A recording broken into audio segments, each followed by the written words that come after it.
Hello everyone, welcome to a new video. So इस वीडियो में हम डिस्कस करेंगे rule of law, rule by law, procedure established by law and due process of law. I hope ये चारों terms आपने कहीं ना कहीं पे सुनी होंगी, पर ज़्यादातर ऐसा होता है कि हमें इनका मीनिंग पता नहीं होता है। इस वीडियो को देखने का एडवांटेज ये है कि ये चारों की चारों टर्म्स आपको एक ही वीडियो में क्लियर हो जाएंगी। Let's start with the first term, rule of law. According to rule of law, only those laws are enacted which do not violate the fundamental rights, or if any person feels that any law violates his fundamental rights, then he can approach the court. Rule of law का meaning ये है कि कानून की नज़रों में every person is equal, हर कोई equal है, और जो भी लॉज इनेक्ट किए जाएंगे वो फंडामेंटल राइट्स को ध्यान में रखते हुए ही इनेक्ट किए जाएंगे, यानी कि लागू किए जाएंगे। और अगर किसी पर्सन को लगता है कि उसका कोई फंडामेंटल राइट वायलेट हो रहा है तो वो कोर्ट के पास जा सकता है। इंडिया में रूल ऑफ लॉ ही अपनाया जाता है। हालांकि रूल ऑफ लॉ जैसी कोई भी टर्म हमारे कॉन्स्टिट्यूशन में मेंशन नहीं है, पर जो भी लॉज बनाए जाते हैं वो रूल ऑफ लॉ के तहत ही बनते हैं। Moving to the next term, rule by law. According to rule by law, laws are imposed on people. If necessary, such laws can also be imposed which violate the fundamental rights of the people. According to the situation, it is necessary to impose such laws. Rule by law is seen in many British countries.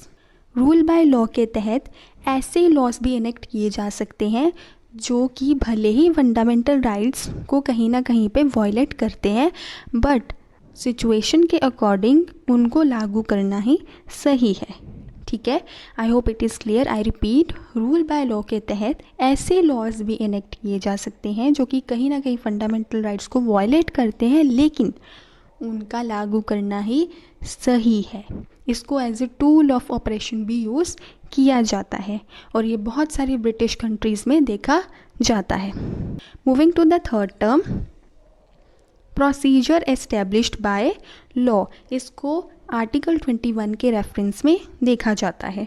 Article 21 of the Indian constitution uses the term procedure established by law, which means that no person shall be deprived of their life or personal liberty except according to a procedure established by law.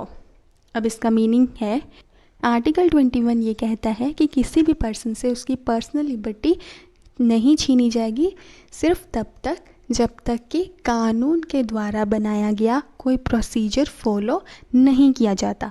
और अगर कानून के तहत कोई procedure follow करके किसी person से उसकी पर्सनल लिबर्टी छीनी जा रही है, दैट मीन्स वो करेक्ट है, वो गलत नहीं है, उसको नल एंड वॉइड डिक्लेयर नहीं कर सकते। I hope it is clear. Last term, due process of law. अभी हमने पढ़ा प्रोसीजर एस्टेब्लिश्ड बाय लॉ, अब हम पढ़ेंगे due process of law. Although due process of law and procedure established by law दोनों के मीनिंग में डिफरेंस है, बट ये दोनों आपस में लिंक्ड हैं।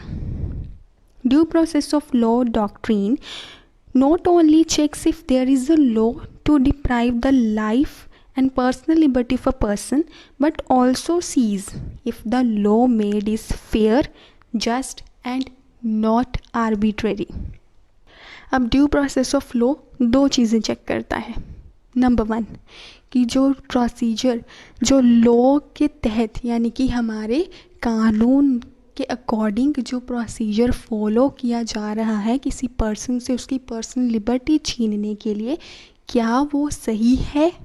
दूसरी चीज़ जो ये चेक करता है, दैट थिंग इज़ कि जो लॉ है, जिस लॉ के तहत कोई प्रोसीजर फॉलो हो रहा है, क्या वो लॉ अपने आप में सही है, क्या वो लॉ अपने आप में हमारे कॉन्स्टिट्यूशन के अकॉर्डिंग है। ये दोनों चीज़ें due process of law check करता है। आई होप ये चारों टर्म्स आपको क्लियर हो गई होंगी। Thank you for watching, see you next time.